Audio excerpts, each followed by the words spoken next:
கிறிஸ்துவுக்குள் மிகவும் பிரியமான தேவனுடைய பிள்ளைகளே, ஹல்லேலூயா.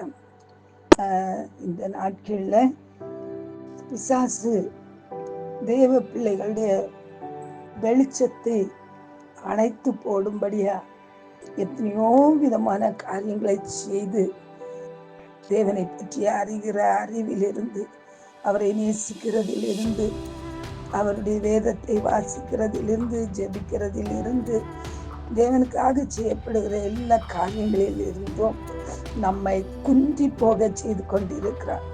உலகத்தின் வேலைகள் நம்மை நெருக்கி கொண்டிருக்கிறது. உலக கவலைகள், பாரங்கள் நெருக்குகிறது. இன்னும் பலவிதமான பயங்கள், போராட்டங்கள் சூழ்ந்து நம்மை பிரகாசிக்க கூடாதபடி நம்மை தடை செய்து கொண்டிருக்கிறது. வேதத்துல ஒரு வசனத்தை நான் வாசிக்கிறேன். லூக்கா 11வது அதிகாரம் 35வது வசனம். ஆகையால் உன்னிலுள்ள வெளிச்சம் இருளாகாத படிக்கு எச்சரிக்கையாய் இரு. அல்லேலூயா, ஆமென். கூடுமானால் தெரிந்து கொள்ளப்பட்டவர்கள் கூட வஞ்சிக்கப்படுவார்கள். இந்த கடைசி நாட்களை நம்ம பார்க்கிறோம். ஜெபிக்க முடியல, துதிக்க முடியல, பலவீனமா இருக்குது, ஜெபிக்க நேரம் இல்லை, ஒரு ஜெப ஆவி இல்லை, ஒரு உற்சாகம் இல்லை.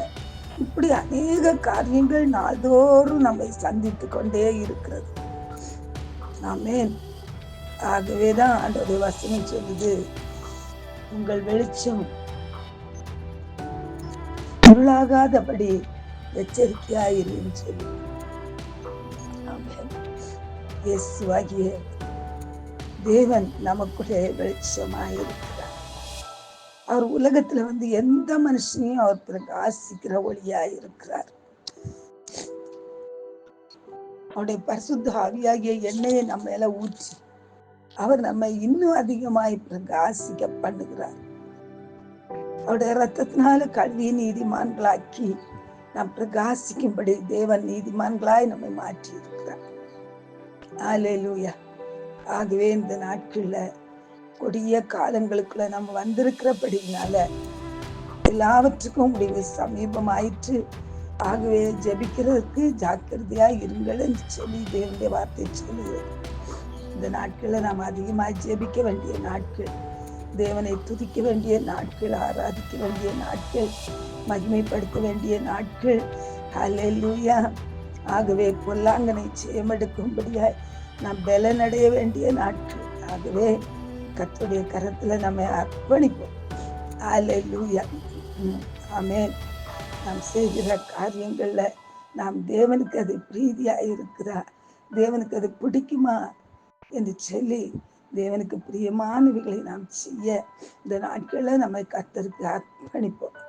கர்த்தருக்கு பிரியமில்லாதபடி நாம் எதை செய்தாலும் அதுல எந்த பிரயோஜனமே இல்லை. அதனால ஆண்டவரே, உமக்கு பிரியமானதை செய்ய எனக்கு கற்றுக் கொடுங்க. உடைய நல்ல ஆவி என்னை சிறையான பாதையிலே நடத்துவதாக என்று சொல்லி நாம் சொல்லுவோம். நன்றி அறிதல் உள்ளவர்களாய் இருங்கள் என்று சொல்லி ஆண்டவருடைய வசனம் சொல்லுது. நன்றி அறிதல் இல்லாதவன் மோட்சத்துக்கு அபாத்திரன்னு சொல்லப்பட்டிருக்கு. ஆகவே எல்லா காரியங்களையும் நன்றி உள்ளவர்களாய் இருப்போம். ஆமென். கர்த்தர் இந்த நாட்கள்ல அப்படிப்பட்ட தேவ கிருபையா உங்க மேல வைக்கும்படி நான் ஜெபிக்கிறேன். பரலோக தகப்பனே, உமக்கு ஸ்தோத்திரம்ப்பா.